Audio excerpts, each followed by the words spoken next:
Yeah, that's right. Guess who? It's Nick Dutch back on the camera again one more time. This is a video going out to Daryl Sloan. I'm a subscriber of Daryl Sloan's, have been for a while. He's got a lot of great points. He's got a lot of things that I agree with and a few things that I don't quite agree with. And it's also interesting watching his ideas grow and develop. Now, what he's been doing is looking at David Icke and realizing that David Icke is some kind of cult leader. But also, he seems to have developed an awareness now that this is the way that the internet works. Well, hang on a second. This is also the way that society works. It's also the way that families work. It's also the way that political parties work. It's the way that TV channels work. It's the way that the cult of celebrities occur. If you're on the internet and you know that there is a cult following of Thunderfoot, you know there is a cult following of Coughlin 666 or 616 or 000 or whatever he's called these days.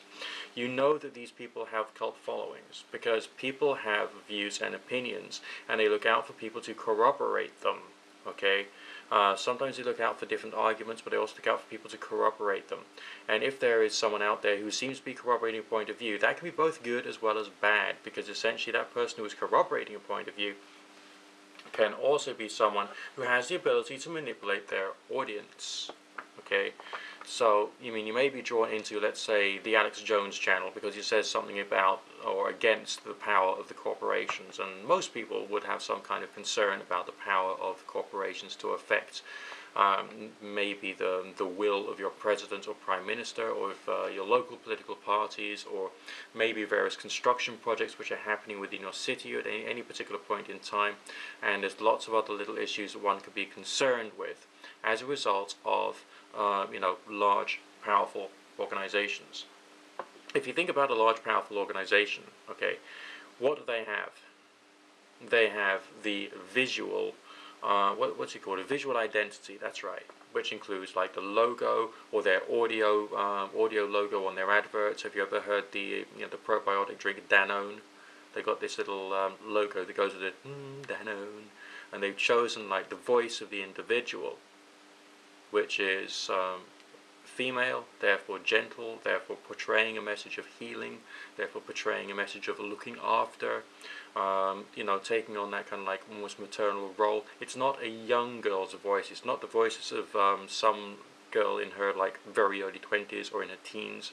This is a more mature woman's voice, and it's very melodic and harmonious. And as a result of that, it's portraying an impression to you for the purposes of portraying a message about what the product is about. Okay, and it's therefore, it's like holding up an emblem, like a crucifix at a church. It's just like holding up, I don't know, a symbol of Vishnu in a Hindu temple, maybe. So it's an icon of a thing. Corporations do this. People also do this. And when you've got like a subscriber base, okay, your subscriber base is essentially doing the same thing for you. Obviously, I'm not telling anyone to unsubscribe or resubscribe or to subscribe in this video. I just want you to be aware of the way that this happens. It is the way that information flows around the world. Full stop, finito, okay, within your local environments, within your national environments, and so on and so forth. This is why young people want to make sure their fashion looks good, because they themselves want to rise in preeminently within their nightclub culture, pub culture, workplace, whatever. Okay, this is why people have to have social skills so that they can perform well and increase their particular cult following amongst their peers. Although within social dynamics it's slightly different. You've got your cliques, you've got your elite groups, and so on and so forth, and a wide variety of different forms of conglomerations of social interactions. But it still has some of the same characteristics, which is why I still find it laughable. And I mean laughable, when some of the atheists talk about having a world without religion, when essentially you will still have religions, won't you? You will still have groups that operate upon the same lines. That's why people publish a lot of books, make a lot of DVDs.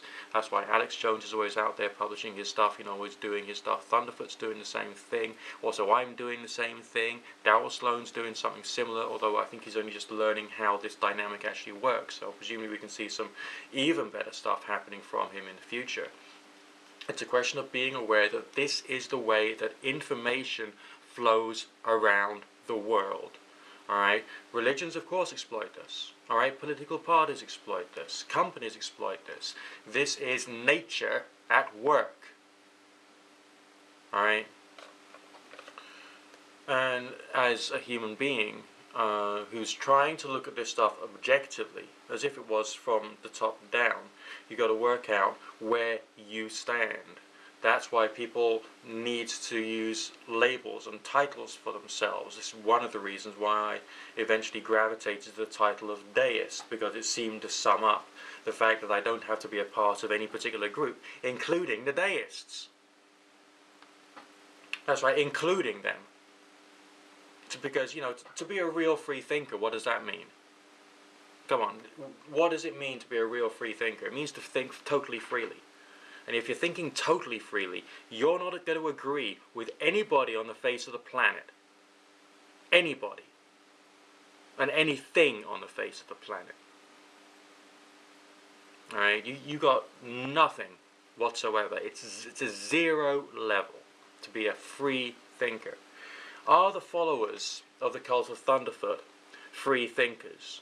No.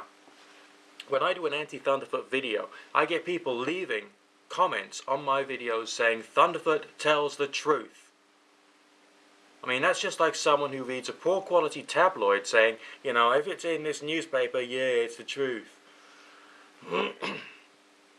No, we don't, this is not when you're on the internet looking at YouTube videos, are you actually looking at expressions of the truth, or are you looking at expressions of opinions? Every single video that you come across is going to be an expression of opinion. It's going to be targeted towards a group of people. It's going to be targeted to try and attract a group of people. Alright? A successful YouTube video, will make sure that the actors are of the right type and of the right age and are dressed right and have got the right lines, they've got the right kind of message and have got the right kind of emotional impact. Same with the words, same with the scenery, same with the setting, same with the lighting, same with the colouring, same with the effects. And everything about it becomes like a blob of meaning in its own right, which is there to bring people in. And then once it's brought people in, they've been following for a while, then they can start to change the people who they're following, which is one of the reasons why Thunderfoot, Alex Jones, and other kinds of extremists, including like the extremist Christian fundamentalists out there, and extremist Jewish, Islamic, pagan, and all the rest of it fundamentalists out there are dangerous. And that's why some of the arguments do have to be attacked, which is why in my earlier days, we're on a completely different YouTube now than we were 3 years ago when I was starting out making videos here. Completely different in terms of what's actually out there. So yeah, arguments do have to be challenged, including the arguments of those who have challenged the arguments of those whose arguments need challenging, if people are going to carry on growing in their understanding and they're going to be able to develop objectivity. Now, do people such as David Icke, Alex Jones, Thunderfoot, actually want people to think for themselves? Thunderfoot may have mentioned a few logical fallacies, but what he hasn't done is actually said, well, here's a video of mine that I did, and these are the logical fallacies that I've used. Alright? What he hasn't done is actually acted against some of the things which he has actually said, and said, well, in this video I've made various logical fallacies, cherry picking, straw man, all the rest of that. Has he done that? No, of course not. But he has used them. He sure has used them. So what he wants to do is to say, they're the ones which are evil because they're using the logical fallacies, whereas I am, or we atheists are, or we extremist, militant, fundamentalist atheists are, doing something else. So essentially he's got an idea of evil versus good, and he's trying to set himself up as being this kind of like almost priestly character fighting against something which he perceives to be evil.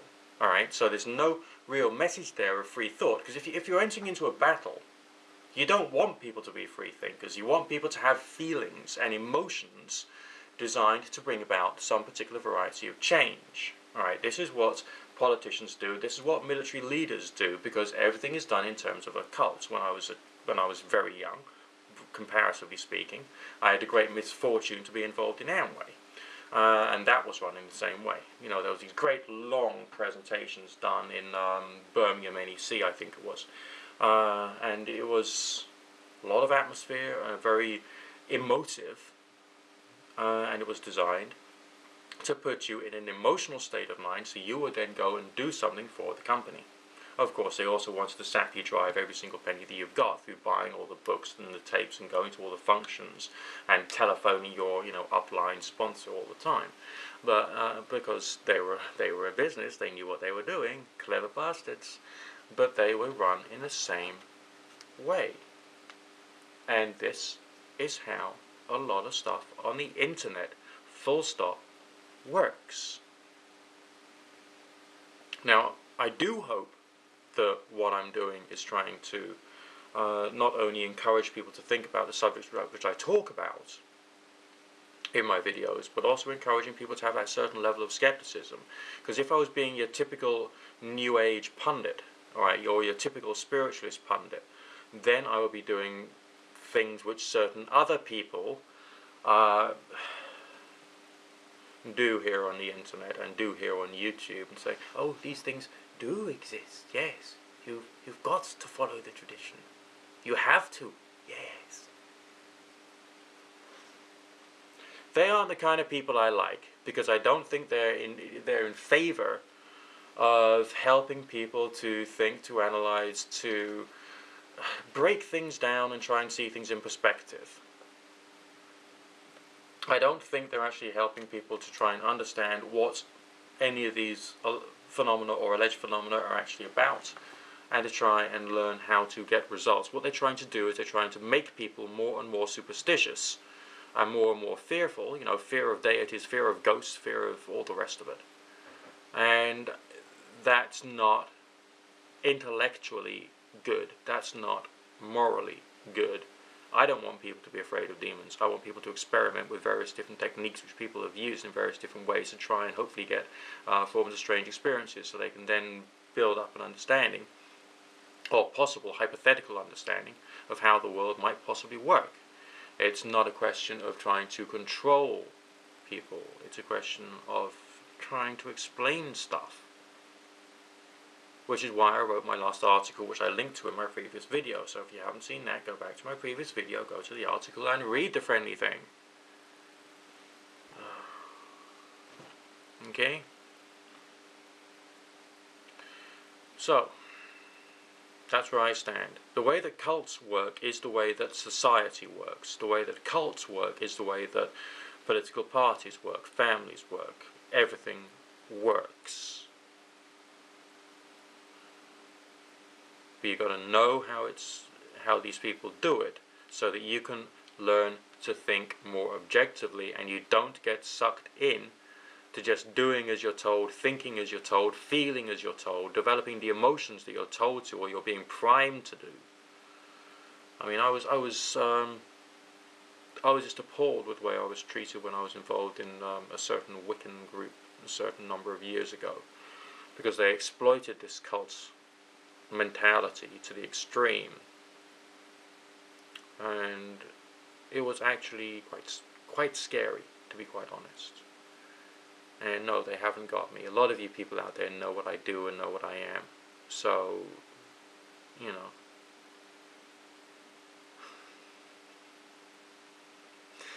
that's me not only redeveloping my basis of sanity and clearing the remains of the debris of that stuff out of my life, but also raising my middle finger up to cult leaders of certain types, and hopefully helping you to not get pulled into the whole cult mentality thing, as well as finding stuff out.